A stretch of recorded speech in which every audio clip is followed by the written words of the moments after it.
Bom dia, boa tarde, boa noite, pessoal. Sejam bem-vindos a mais um vídeo. E nesse vídeo aqui nós vamos começar, né, as nossas resoluções de exercício. Vão ter vários exercícios, vão ser 10, 12 exercícios, vai ser bastante exercício pra gente brincar.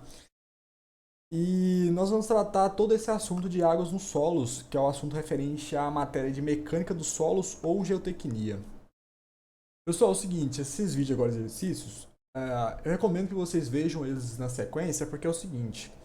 Os primeiros eu vou resolver todos os exercícios com bastante cuidado, fazendo bastante análise, fazendo um passo a passo bem lento, bem tranquilo para a gente começar a entender como é que funciona na prática a percolação de um solo pela água. E depois disso, lá para o quinto, sexto vídeo, eu já vou estar com os conceitos mais frescos na memória de todos vocês. Então eu vou começar a fazer o exercício um pouco mais rápido, sem tanta explicação. Eu vou direto ao ponto, só explicando a novidade que vai ter de um exercício ou outro. Então é importante que vocês vejam esses vídeos na sequência, para que vocês, quando chegar nos vídeos da frente, não tenham nenhum problema.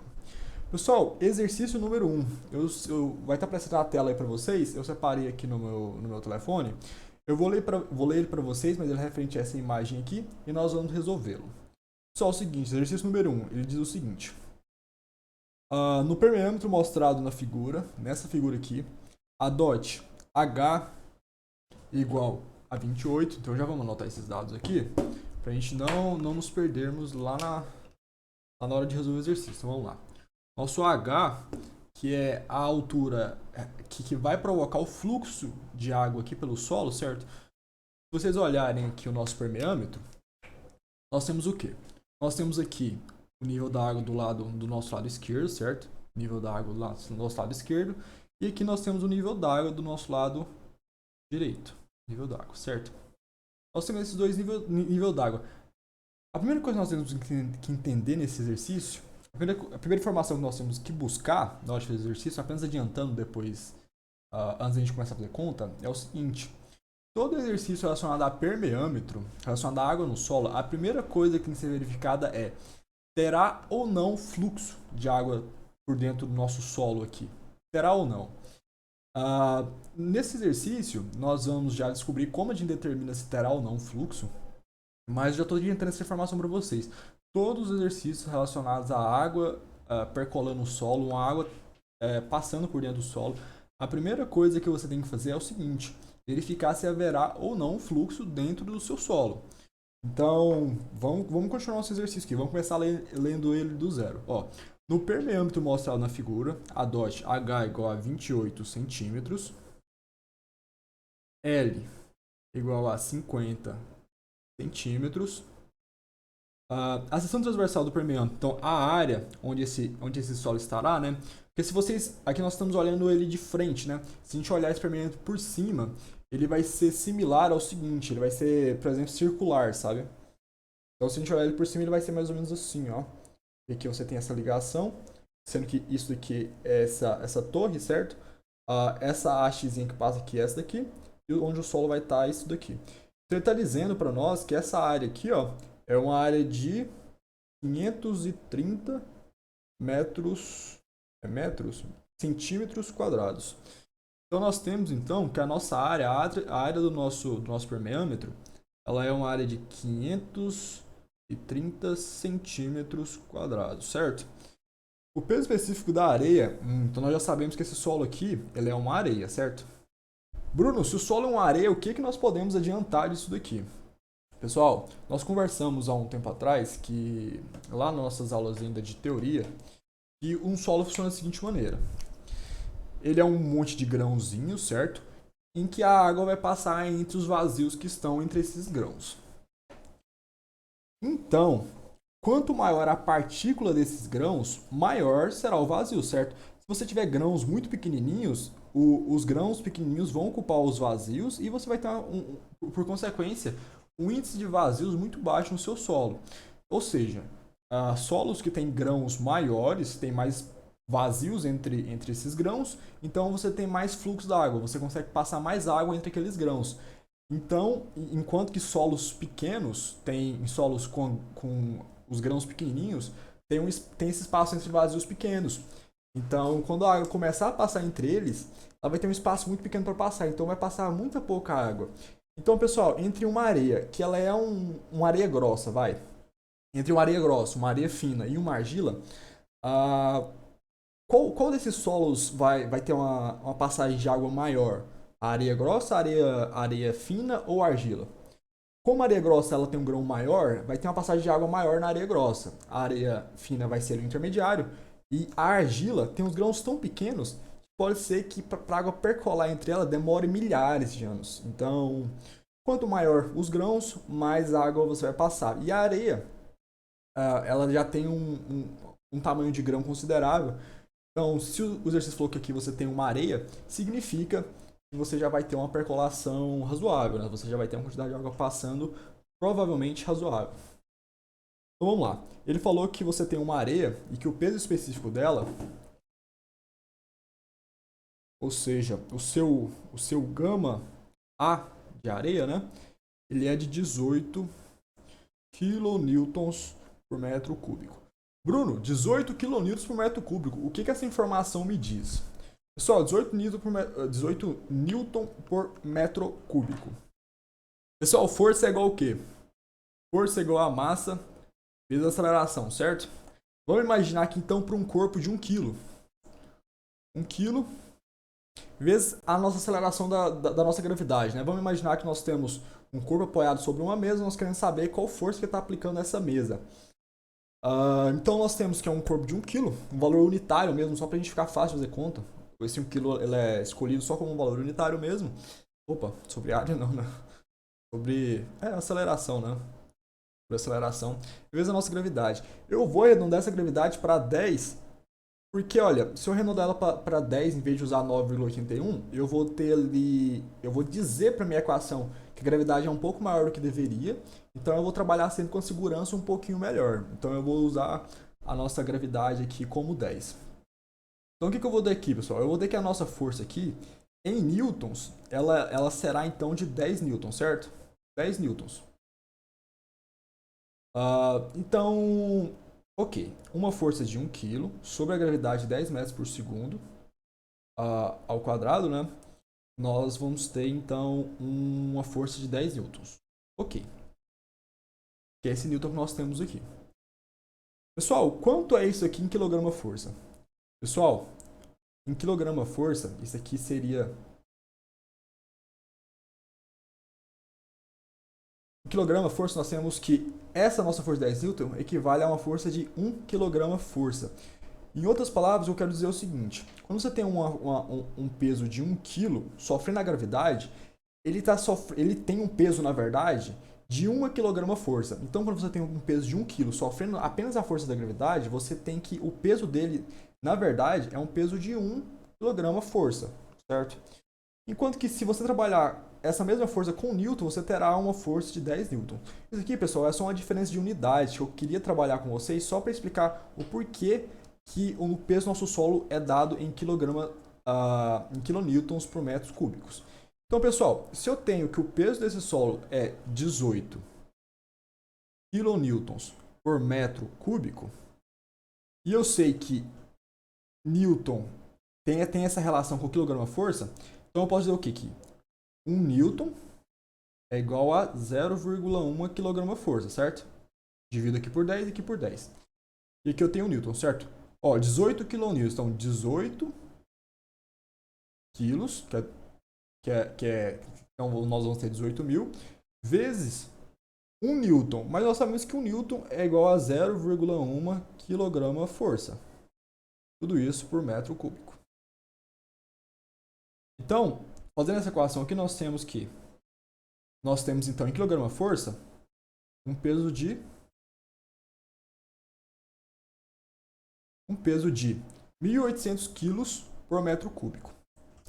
Tá, Bruno, onde você quer chegar com essas contas? Pessoal, eu quero chegar nessa conta que é o seguinte: a cada metro cúbico do nosso solo, nós temos um peso de 1.800 quilos. Ou, em outras palavras, a cada metro cúbico nós temos que esse solo pesa 1,8 toneladas, certo? O que é um metro cúbico? Um metro cúbico, ele é um cubo de 1 metro na base, 1 metro de largura por 1 metro de altura. Então, se eu pegar desse solo um cubo com essas medidas e pegar esse solo e jogar dentro dele, pegar essa areia e jogar dentro dele, eu sei que esse solo terá um peso de 1,8 toneladas, certo? Bom, já enrolei bastante, mas é bacana a gente trabalhar um pouquinho essas unidades, porque essa parte de solos, essa parte de unidades é muito importante. Então, é bacana a gente parar no primeiro exercício, estudar todas as unidades de medidas para a gente ter uma... Para lá na frente a gente não sofrer, né? Para a gente ter uma noção, pelo menos de dimensão, de como que... do que a gente está trabalhando. Peso, qual que é o tamanho, só para a gente ter uma breve noção um pouco mais profunda sobre o assunto. Ok. O peso específico da areia, então, é 18 kN por metro cúbico ou 1,8 toneladas por metro cúbico, certo? Mantida a carga hidráulica, ou seja, mantida esse H igual a 28, mediu-se o volume de 100 centímetros cúbicos, escolhe em 18 segundos. Ok. Olha, o que você tem aqui? Você tem essa coluna d'água. Olha, você tem essa coluna aqui de água H, certo? E aqui você tem um outro nível d'água. Sem fazer conta nenhuma, nós já vamos fazer uma conta para provar isso que eu vou falar para vocês agora. O que nós podemos saber é o seguinte: se existe essa diferença de nível d'água, significa que essa água que vai vir daqui de cima, vai descer, vai passar pelo nosso permeâmetro, vai entrar pelo nosso solo, vai passar pelo solo, vai subir aqui em cima e vai fazer o quê? Vai derramar. Ah, Bruno, por que vai derramar? Pessoal, vai derramar porque nós temos uma diferença de nível d'água entre as duas partes do nosso exercício. Imagine que nós temos aqui uma situação, nós temos uma mangueira, certo? Aí a mangueira está aqui, a água está aqui e do outro lado está aqui. Pessoal, é intuitivo que depois que a gente liberar esse sistema, essa água ela vai fluir, certo? Para esse lado, até que vai chegar no ponto que o nosso nível d'água aqui, ó, vai se igualar, certo? O mesmo acontece desse lado. Então, esse nível vai descer, vai percolar o solo e vai começar a cair do nosso permeâmetro até que o nível d'água dos dois lados estejam o mesmo. Na hora que tiver com o mesmo nível d'água, você para de ter fluxo e você não tem mais problema com a água derramando. E então nós temos que essa água sai daqui, passa pelo solo e derrama, certo? Quanto dessa água derrama? O exercício está falando que a quantidade de água que derrama, né? O volume que derrama é de 100 centímetros cúbicos, certo? E o tempo que demora para esse nível d'água alcançar esse outro nível d'água aqui, né? O tempo de percolação desse nível descer até igualar com esse aqui, o exercício nos diz que é de 18 segundos. Qual o coeficiente de permeabilidade do material? Ele quer saber qual o coeficiente de permeabilidade do nosso solo. Ele quer saber o quanto de água que... Qual o coeficiente de quanto de água que o solo deixa passar, certo? Basicamente isso que o exercício está pedindo. Pessoal, vamos lá. A primeira coisa, quando você pega um exercício desse jeito, você tem que fazer a verificação se haverá ou não fluxo. Nesse exercício aqui é óbvio que haverá fluxo porque é um exercício simples. Você bate o olho e vê que é simples. Mas esse aqui é o tipo de exercício mais ridículo que existe. Então, quando chegar em exercícios mais complexos, é importante que você já tenha bagagem e saber calcular se terá ou não fluxo para exercícios mais complexos. Então, nesse caso, nós vamos fazer esse cálculo. Como é que a gente faz esse cálculo? Pessoal, esse solo ele não está flutuando aqui no meio do nosso permeâmetro. Aqui embaixo dele tem uma peneira com aquelas passagens entre a peneira muito pequenas. Então aqui embaixo já tem uma peneira com que o solo está assentado em cima, certo? Nós temos que estudar o nosso solo para ver se vai ter fluxo ou não dentro dele. Então a primeira coisa que a gente faz é a gente elege um ponto para estudo. O primeiro ponto que eu sempre gosto de eleger é a parte inferior do nosso solo, então que eu vou chamar de ponto 1. O segundo ponto que eu acho bacana a gente eleger é o ponto de saída do nosso solo. Que seria a parte de cima aqui, ó. E eu vou chamar ele de ponto 2, certo? Então na parte de baixo do nosso solo nós temos o ponto 1, na parte de cima nós temos o nosso ponto 2. Então a primeira coisa que nós vamos fazer, vamos estudar o nosso ponto 1. Vamos entender as partes de cargas que nós vimos nas nossas aulas de teoria. Pessoal, como é que a gente estuda o nosso ponto 1? Primeira coisa que nós temos que definir são as cargas hidráulicas desse solo. A primeira carga que nós temos que definir é a nossa carga altimétrica. Como é que funciona a carga altimétrica? A carga altimétrica ela é a distância do nosso ponto desejado, que seria o nosso ponto 1, até o nosso ponto de referência. Então seria essa diferença de cota nesses dois pontos que nós vamos escolher. Bruno, qual o ponto que é bacana a gente escolher? Pessoal, o ponto de referência que eu mais gosto, que eu recomendo a vocês, é o ponto de referência que está logo na face inferior do solo. Então, qual vai ser o meu ponto de referência que eu vou escolher utilizar? Pessoal, eu vou usar o meu ponto de referência como sendo a parte inferior do nosso solo. Então, esse aqui vai ser o nosso ponto de referência, tá? Nosso ponto de referência é a parte de baixo do nosso solo. Pessoal, ok, já sabemos nosso ponto de referência e nós queremos estudar a parte inferior do nosso solo. A carga altimétrica é a diferença de cota entre o nosso ponto desejado, nosso ponto 1, e o nosso ponto de referência, que no caso estão na mesma cota. Então a nossa diferença aqui, né, é zero. Essa é a nossa carga altimétrica. Depois, pessoal, nós temos que determinar a nossa carga pisométrica, certo? Carga pisométrica, o que é essa carga? Essa carga ela é a diferença de cota do nosso ponto desejado, ou seja, nosso ponto 1, e o nível d'água mais próximo que não esteja permeando, que não esteja percolando o solo. Então vamos lá. Qual é o nosso nível d'água mais próximo? Do ponto 1. Olha, o nível d'água mais próximo do ponto 1, vocês concordam comigo que é esse nível d'água aqui? Certo, então cumpriu o nosso primeiro requisito. Nós descobrimos qual é o nosso ponto d'água mais próximo, nosso nível d'água mais próximo, certo? E o nosso segundo requisito é o seguinte, é o ponto de água mais próximo, certo? Que não esteja permeando, passando por dentro do nosso solo estudado. Então, nosso nível d'água passou no nosso primeiro teste, esse nível d'água aqui que nós escolhemos, ele é realmente o mais próximo da nossa face 1, porém, para você chegar nele, você tem que percolar o solo, e não atende o nosso segundo requisito. Para que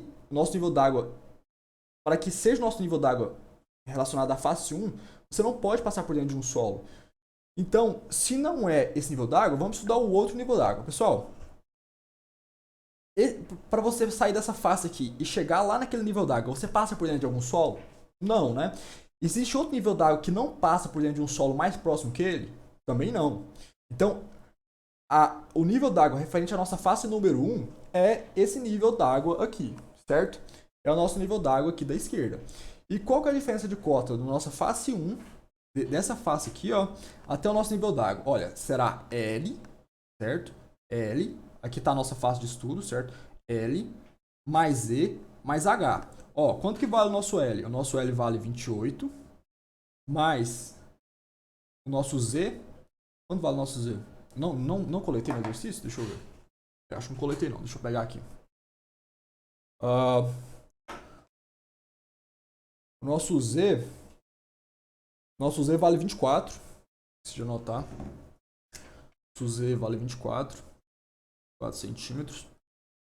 Então seria 28 mais 24 mais a nossa diferença de carga, né? O nosso H. Nosso H seria... Puta, fiz cagada aqui, ó. O nosso L é 50. O nosso Z é 24. E o nosso H é 28, certo? Então, fazendo aqui na calculadora, nós temos então que a nossa carga pisométrica é 50 mais 24 mais 28, certo? Então, nós temos que a nossa carga pisométrica é 102 centímetros, certo? 50 mais 24 mais 28. Ok. Só qual que é a nossa carga total? Só a nossa carga total é o somatório das duas. Então, nós temos uma carga total de 102 centímetros, certo? Agora, nós temos que estudar a nossa face número 2. Nossa face número 2. Só a carga altimétrica é a diferença da cota do ponto que eu desejo, que agora é o nosso ponto 2, e o nosso ponto de referência. Então nós temos então que a nossa diferença aqui de cota é o nosso L, certo? E o nosso L vale 50. Então nós temos que nossa carga altimétrica é 50. Nossa carga pisométrica, ela é a diferença da cota que nós estamos estudando e o nosso nível d'água mais próximo.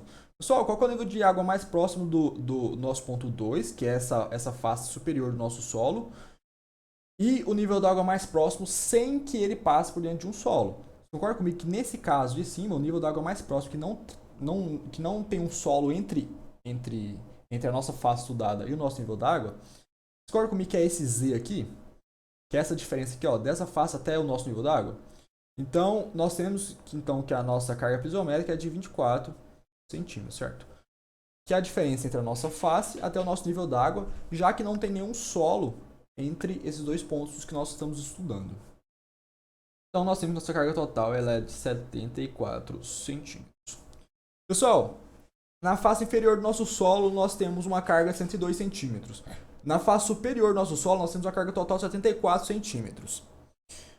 Pessoal, qual ponto nós temos uma carga maior? Ponto 1, certo? Qual nós temos uma carga menor? Ponto 2, correto?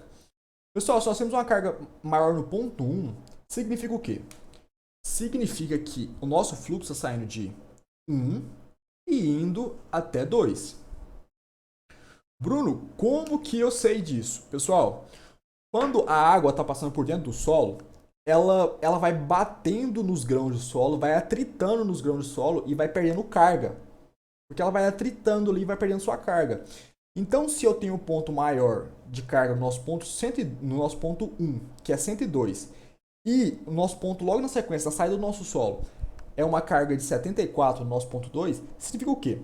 E antes de entrar no solo, nós tínhamos a carga de 102, aí a água começou a entrar no solo, começou a percolar o solo, passar pelo solo, atritando com os grãos, e na hora que saiu, ele tinha uma carga de 74. Significa o quê? Significa que nós tivemos uma perca de carga, de acordo pelo atrito de 28 centímetros de carga, né? Então, só repetindo, na entrada do nosso solo nós tínhamos uma carga de 102 centímetros.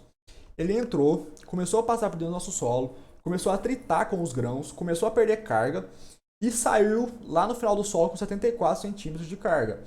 Essa diferença de carga entre entrada e saída foi de 28. Então, lá atritando com os grãos, nós tivemos uma perca de carga, né? Foi perdido carga de 28 centímetros, enquanto a água percolava e ia se chocando com os grãos, atritando com eles, enfim. Então, ó, nós temos a diferença de carga, o que nos diz que terá fluxo, porque nós temos a diferença de carga. Se tem a diferença de carga, nós temos o fluxo. E nós temos que a perca de carga foi uma perca de 28 centímetros, certo? Ok. O exercício, ele pede para nós qual é o nosso coeficiente K. Pessoal, como é que a gente determina o nosso coeficiente K? Tem uma formulazinha que é dada pelo seguinte.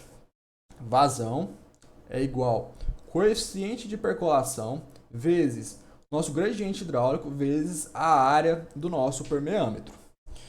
Pessoal, o que é nosso coeficiente hidráulico? Nosso I, né? O coeficiente hidráulico, ele é a nossa perca de carga dividido pela espessura do nosso solo, certo? Perca de carga nós sabemos que ela é 28. E nós sabemos que o nosso L, que é a espessura do nosso solo, é de 50 centímetros, certo?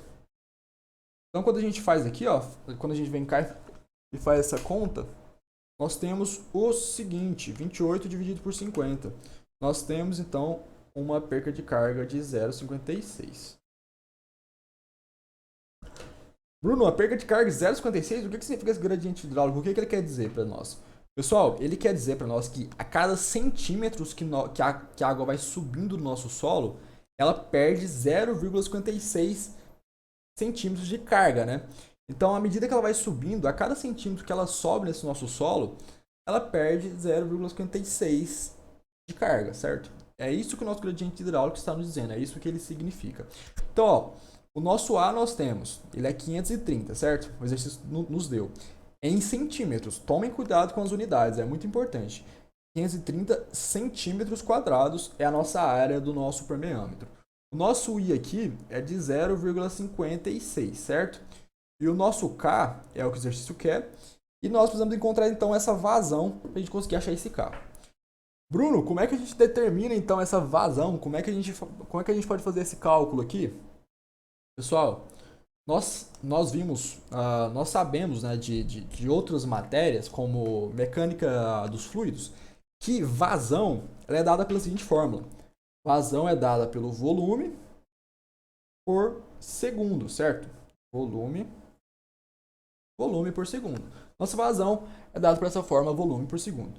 Nós temos que o volume que caiu, né, pelo nosso permeâmetro é um volume de 100 centímetros cúbicos, dividido por 18 segundos, que é o tempo no qual ocorreu o nosso experimento. Em 18 segundos, caiu do nosso permeâmetro 100 centímetros cúbicos. Então aqui nós temos que a nossa vazão então vai ser de quanto? Nossa vazão aqui vai ser de 100 dividido por 18. Vai ser de 5,55 centímetros cúbicos por segundo. Essa é a nossa vazão, pessoal. Então nós acabamos de descobrir nossa vazão. Se nós temos nossa vazão, nós só precisamos isolar o nosso K e encontrar o valor dele. Como é que eu isolo o nosso K? Eu vou jogar o nosso K.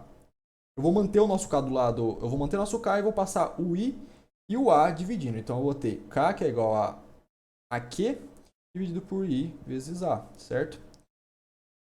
Bem, eu já tenho o valor da vazão, já tenho o valor do I, já tenho o valor do A. Então basta a gente jogar na nossa calculadora para fazer esse cálculo. Então nós temos a vazão de 5,55 dividido por I, que é 0,56, vezes a nossa área, que é de 530.